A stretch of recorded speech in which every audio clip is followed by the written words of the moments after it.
Camping is my first love.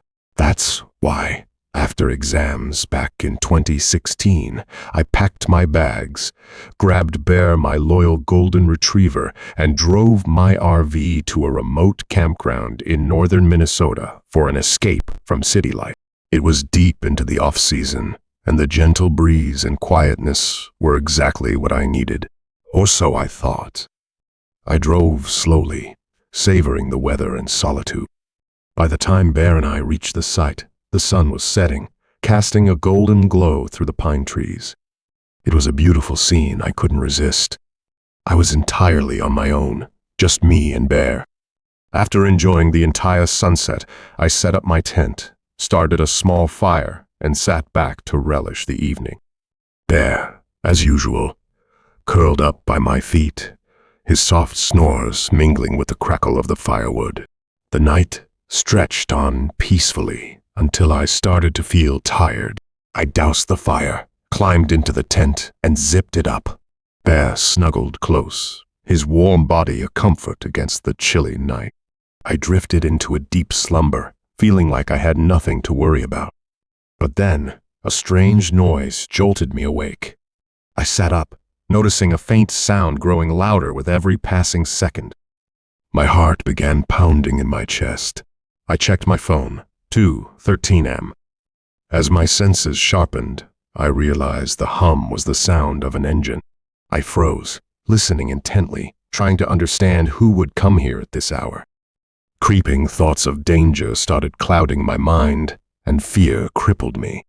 I couldn't stand, my body frozen in place, but I managed to fumble through my bag to retrieve my pistol and pocket knife.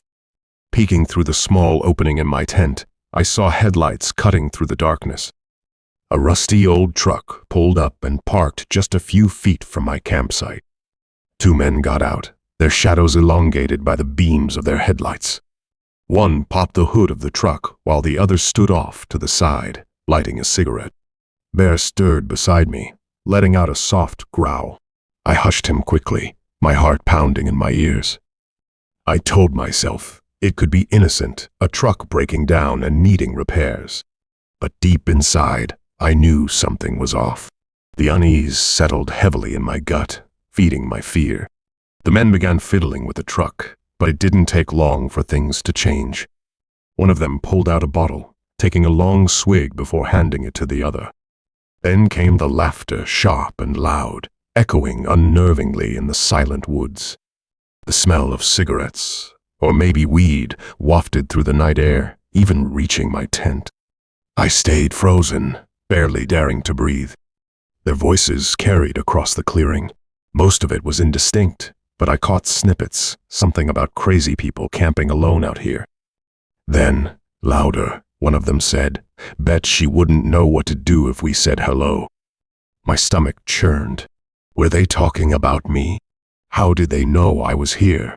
Bear let out another low growl, and I quickly clamped my hand over his muzzle, whispering for him to stay quiet. I couldn't risk drawing their attention. They weren't doing anything explicitly threatening, but their presence at this hour, coupled with their drinking and remarks, felt like a heavy weight pressing on my chest. I debated what to do. My RV was parked nearby, but reaching it would mean stepping out into their view. If I stayed put, I'd have to endure the torment of not knowing their intentions. I felt trapped, unsure of what they might do and fearing the worst. I gripped the pistol tightly, keeping it within reach, prepared to defend myself if they approached the tent. Thankfully, it didn't come to that. Their drinking eventually slurred their voices, and their laughter subsided. One of them climbed into the truck bed, presumably to sleep, while the other stayed seated on the tailgate, finishing his cigarette. The engine remained off, and the woods returned to a tense, unsettling silence. I didn't sleep for the rest of the night. Bear stayed alert, too, his ears twitching at every sound. I counted down the hours, until daylight, my body tense and ready to bolt at the first sign of trouble.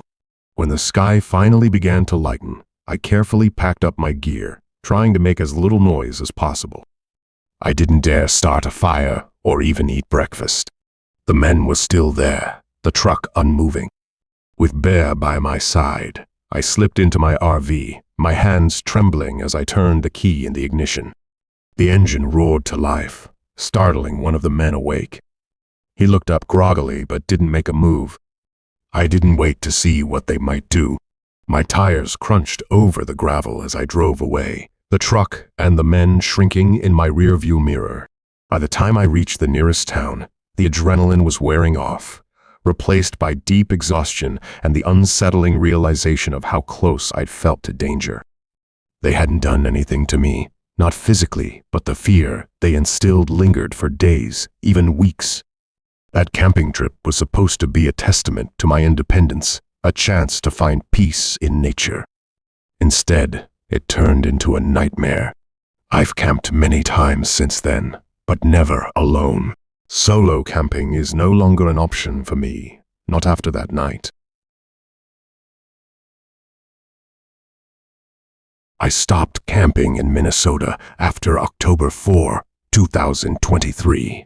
The events of that trip still haunt me to this day. It all started on October 3 RD. I packed my things, drove to pick up my mom, and left my kids with a friend. My mom and I shared a love for camping. We enjoyed everything about it, from cooking simple meals to hiking long trails. Despite her age, my mom had the same adventurous spirit she'd had as a long-distance runner in our city. We'd camped in the same area 2 years ago and decided to return. Slow breezes, cold weather, that's exactly what we were looking for. By noon, we reached our spot. The sky was a canvas of pink and gold strokes, with the sun shining brightly in the center. Instead of diving into activities, we just sat and soaked in the scenery. Later, we set up our camp, collected wood for a fire, and spent the evening cooking, laughing, and reminiscing. By the time we finished our meal, the sky had turned pitch black. We retreated to our tent, surrounded by the comforting sounds of rustling leaves, chirping crickets, and distant growls of nocturnal animals. The symphony of the forest brought smiles to our faces until it was interrupted by the sharp, deliberate sound of a whistle. The sound cut through the night air, and we froze. It was too intentional to be random. My mom and I exchanged worried glances, straining our ears for any further noises. Then, we heard it again, closer this time, and the sound of slow, deliberate footsteps crunching the dry leaves outside. "Stay inside," my mom whispered, gripping my hand as I instinctively moved to sit up. I lay still, my heart racing. I was closest to the tent door and couldn't resist the urge to peek. Silently unzipping it just enough to see outside, I noticed the outline of a man. My blood turned cold. He was tall, with long, silky hair, dressed in a fitted shirt and jeans, and sporting a medium-sized beard. But it wasn't just his appearance that terrified me. It was the realization that I had seen this man before. 2 years ago, during a previous camping trip to the same area, he had followed me along a scenic trail. Back then, he hadn't approached me, but his deliberate steps and silent presence had unnerved me.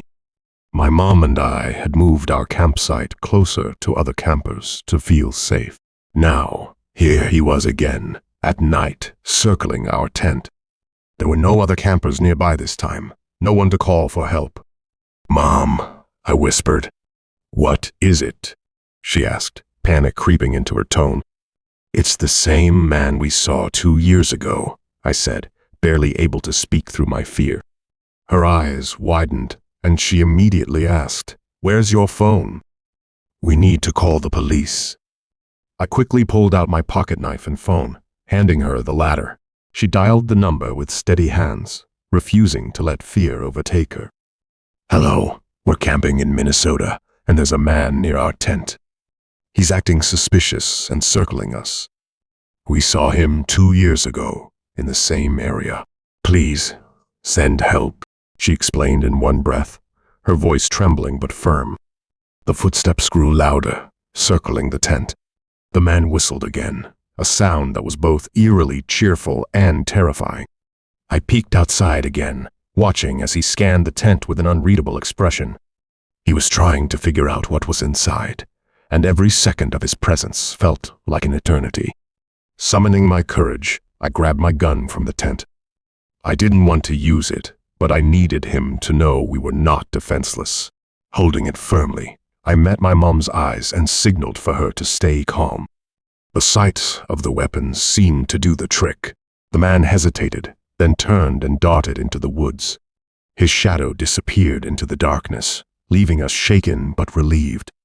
"Thank God," my mom said, clutching her chest as she tried to steady her breathing. I handed her some water, and she motioned for me to update the police. He ran away. I told the dispatcher over the speakerphone, "Stay where you are. We're on our way. Don't move until we arrive," the dispatcher instructed.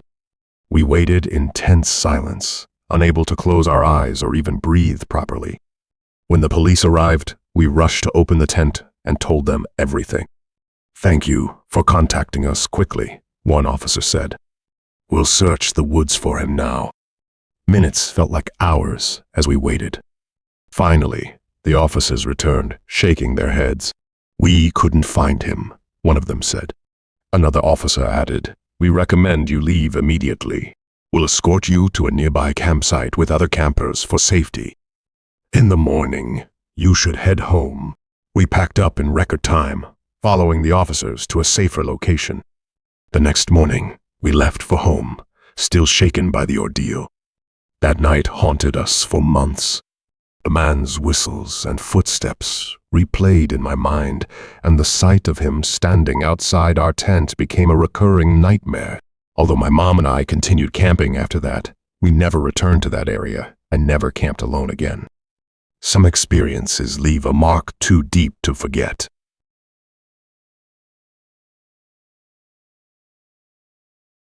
My dad and I had one thing in common: we loved camping in the deep woods. We had many issues with each other, but camping helped us sort them out, as we could be ourselves there with no noise or clutter. Since I was 12, we had been going camping together once every 2 months, often with different groups. My dad had many friends, so sometimes we went with one group and other times with another. However, this time, as I turned 20, we decided to do something different.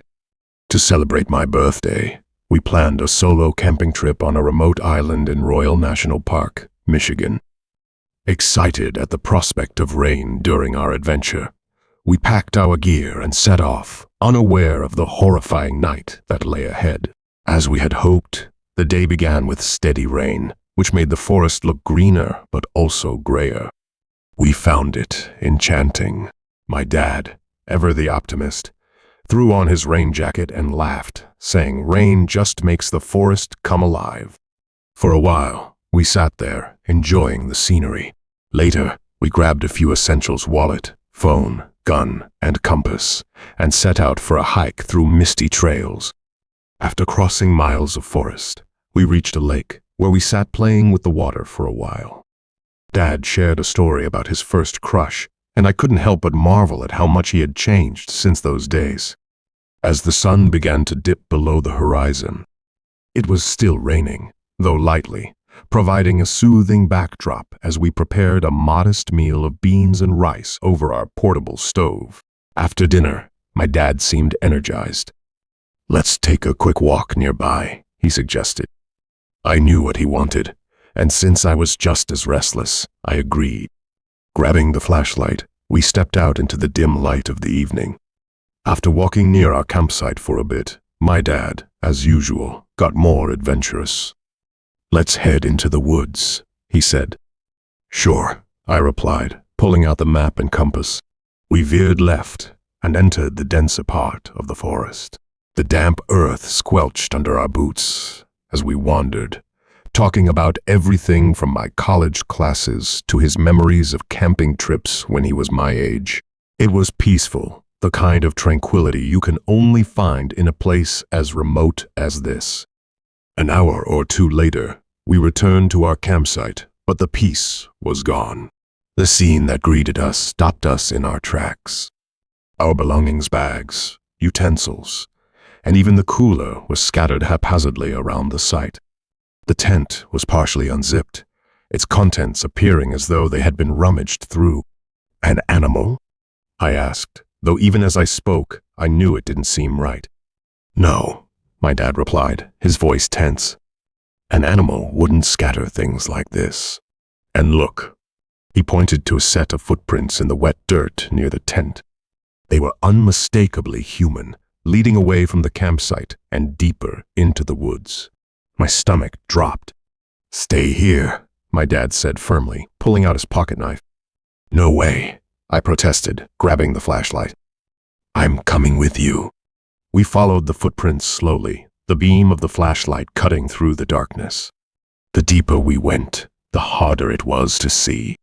The woods seemed to close in around us, the darkness growing heavier with each step. Who would be out here? I whispered, half to myself. My dad didn't answer, his grip tightening on the knife. We paused every few steps to listen, but the forest was silent save for the occasional rustle of leaves in the breeze. It was an eerie silence that made the hair on the back of my neck stand on end. After a few minutes, the footprints became harder to follow, disappearing into dense underbrush. My dad stopped abruptly. Let's head back, he said, his voice low. It's too dark to see anything, and we don't know who or what is out here. I didn't argue. The thought of continuing into the unknown, armed with nothing but a flashlight and a pocket knife, was far from appealing. We returned to our campsite, our unease growing with every step. The scattered belongings and footprints lingered in my mind. Though we didn't hear or see anyone for the rest of the night, the sense of being watched was impossible to shake. We decided not to stay the night. Packing up in the dark was a challenge, but the fear of the unknown spurred us to move quickly. Neither of us spoke much, too focused and unnerved to voice our thoughts. By the time we were ready to leave, the moon was high in the sky, casting long shadows across the forest floor. As we loaded the last of our gear into the boat, I glanced back at the campsite one last time. The woods seemed still, but I couldn't shake the feeling that we weren't alone. The ride back to the mainland was quiet, the only sounds being the gentle lapping of water against the boat and the occasional call of a distant loon. My dad finally broke the silence as we neared the dock. I don't know what that was about, he said, his voice heavy with worry. But I'm glad we left. I nodded, replaying the events of the evening in my mind. The footprints, the scattered gear, the oppressive silence of the woods, it all felt like something out of a horror movie. Back home, we didn't talk much about the trip. It wasn't fear that kept us quiet, but rather the nagging sense of not knowing. What had happened on that island? Who had been there? And why had they come to our campsite? Weeks passed, and life returned to normal, but the memory of that night lingered. I've gone camping since then, but I've never returned to that island. There's something about the unknown that stays with you, a reminder of how small and vulnerable you can feel in the face of nature and whatever else might be out there. It was supposed to be a peaceful trip, just me and my dad against the wild. Instead, it became a story we'll never forget, a chilling reminder that some mysteries are better left unsolved. Capturing and making wedding photos was cliche for me and Nate, my cousin. Wildlife photography was our true passion. We just needed a story we could shoot in the woods. Finally, we got it, thanks to Chat. Nate came up with a plot that we shared with Chat, which crafted a story for us. We made some tweaks, and it turned out great. When we showed it to our producer friend, he loved it and agreed to work on it, but only if we could make it on our own first. That's why we decided to head to the Appalachian Mountains ourselves for the shoot. Over the years, these trips had become routine for us, combining our love for the outdoors with our passion for filmmaking. However, this was the first time we were venturing into the woods for a fictional script. The script featured a scene where the main character gets stuck in the forest, but manages to escape safely. Nate decided he would play that character. The trip started off smoothly, but we had no idea we would stumble upon a horror far beyond anything we could have imagined. Armed with our cameras, drones, and hiking gear, We hiked deep into the mountains, leaving behind the hum of civilization. The forest was alive with the soothing sounds of nature, rustling leaves, chirping birds, and occasional howls. It felt like the perfect setting for our project. We captured hundreds of B-roll shots and took advantage of every mysterious sound we heard. We had been walking for hours, with me handling the cameras and Nate acting as the protagonist. At one point, I tripped and fell, unsure of what had caused it. Nate rushed to help me and picked up the cameras when we noticed something unusual, a backpack. Curiosity got the better of us, so we unearthed it from the ground. The bag didn't seem ancient, but had certainly seen better days. Nate carefully unzipped it. Inside, we found a pocket knife, a folded map, and a battered water bottle. The map was old, its edges frayed, but detailed enough to show trails and landmarks. "Looks like someone left this behind," Nate said, frowning. "Or didn't come back for it," I added, a chill creeping up my spine. We exchanged uneasy glances, but dismissed it. We already had a project to focus on. Maybe the backpack belonged to a lost hiker, or someone who abandoned it for some reason. With the bag now stashed in Nate's pack, we continued deeper into the forest, looking for another ideal spot to shoot. About an hour later, we reached a denser part of the woods. The air grew cooler, and the towering trees blocked most of the sunlight. As we pushed through the underbrush, Nate suddenly froze in his tracks. "Do you see that?" he whispered, pointing ahead. I squinted in the dim light and saw something lying in the dirt. At first, I thought it was a fallen branch, or maybe an animal. But as we moved closer, I realized it was a human leg, pale, untouched by decay, as if severed recently. The sight was so shocking that for a moment my brain refused to process it. "Is that real?" I stammered, my voice barely audible. Nate didn't answer. His face had gone pale, his eyes wide with fear.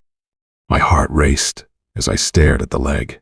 The cut was clean, the flesh around the wound oddly smooth, almost surgical. But what struck me most was how fresh it looked, as though its owner had been alive not long ago. "Let's get out of here," Nate said, his voice trembling. "We'll come back with Sylvester next week for the shoot." "We can't shoot today." We turned back the way we came, moving as fast as we could without breaking into a run. My hands shook so badly I could barely hold my flashlight. Every sound in the forest felt amplified, like something or someone was watching us. I kept glancing over my shoulder, half expecting a shadowy figure to emerge from the trees. By the time we made it back to our campsite, the sun had set and the forest was cloaked in darkness. We quickly packed our gear, abandoning the idea of staying overnight. The hike back to the car was a blur, the image of that severed leg haunting my thoughts. The mere idea of what or who might have caused it made my stomach churn. When we finally reached the car, we sat in silence for a moment, catching our breath. Nate was the first to speak. "We have to report this," he said, his voice steady but firm. I nodded without hesitation. As soon as we had cell service, we called the authorities and described what we had found. "Please send us the location," the officer said. Fortunately, I had pinned the spot and sent it to him. "Are you still at the site?" the officer asked. "No, we left," Nate replied while driving. "All right. Could you meet us at a nearby place?" "Sure," I said quickly, knowing Nate wasn't in a state to respond further. We parked at a gas station and sent the authorities our location. 2 officers arrived shortly after and began questioning us.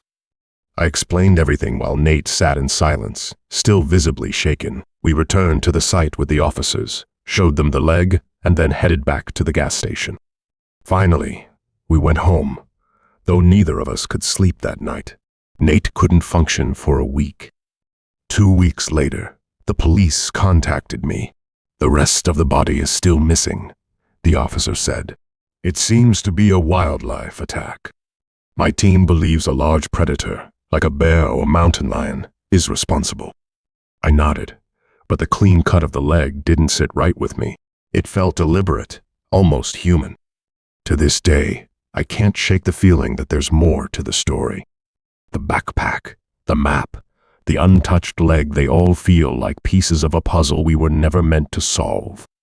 Nate and I returned to the forest for the shoot, but this time with a team of 20 for both emotional and logistical support. We chose a different spot to avoid that haunting location.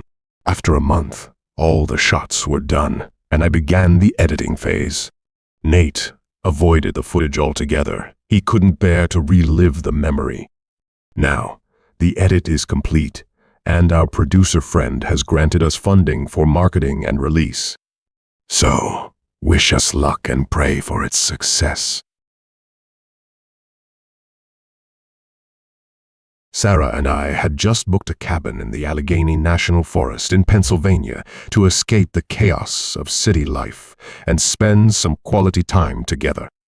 We needed a few days of hiking, campfires, and stargazing, exactly the kind of reset we'd been craving. The cabin we rented seemed perfect. It had all the amenities we could want: cozy rooms, a full kitchen, a beautiful view, and best of all, it was far enough away from civilization to allow us to truly disconnect.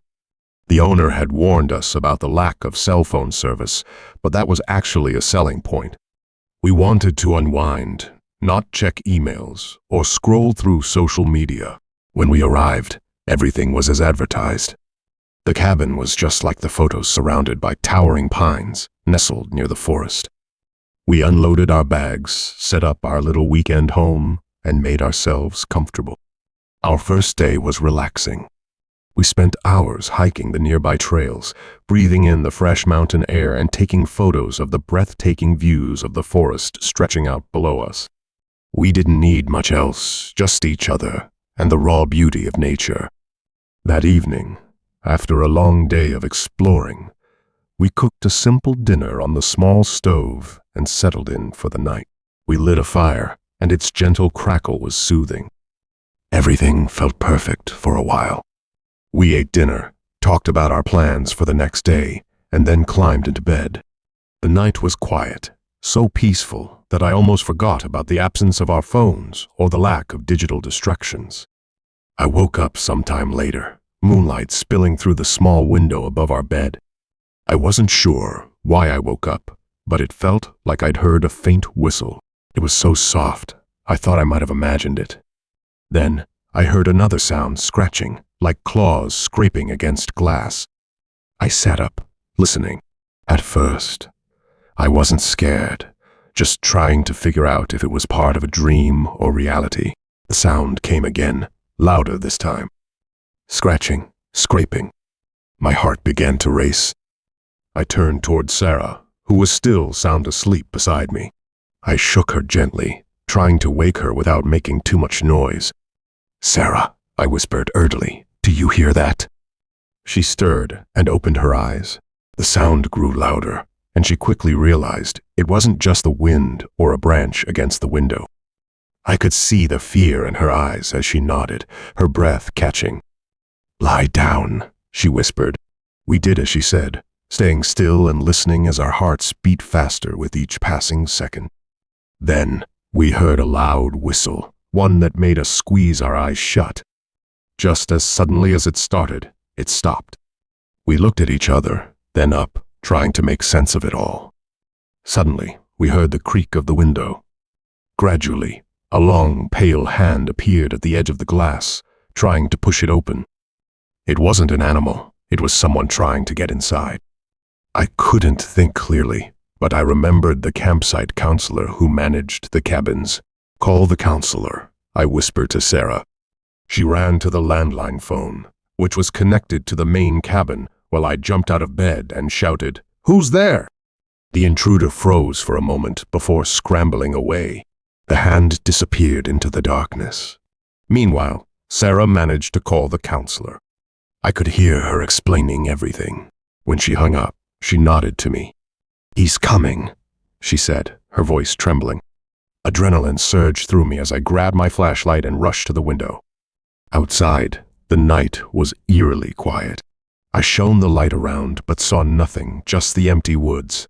My breath came in shallow gasps as I noticed deep, jagged scratches along the window frame. Then, I saw the footprints, large ones, but strangely, they didn't lead anywhere. They started at the window and stopped abruptly at the edge of the porch, as if the intruder had vanished into thin air. I rushed back inside to Sarah, who was clinging to me, her body trembling. "Should we call the police?" she whispered. "There's no signal," I replied, frustrated. A few minutes later, there was a knock at the door. It was the counselor. I practically ran to him, and he immediately reassured us. "Relax, you're safe now," he said. After listening to our account, he decided it would be best if we stayed in the main cabin for the night. We packed up a few things and followed him back. It was a relief to be with someone who could help. The next morning, we left around 10 a.m. The counselor was incredibly kind, and we couldn't thank him enough. When we got home, we shared the story with our friends. Some were horrified, but oddly enough, Sarah and I weren't too shaken. In fact, we even went back to the same cabin later. This time, we were prepared, and we even found ourselves laughing nervously when we remembered that night. Most of the time, we stay at the main campsite, but occasionally, we stay in the cabin for the thrill of it.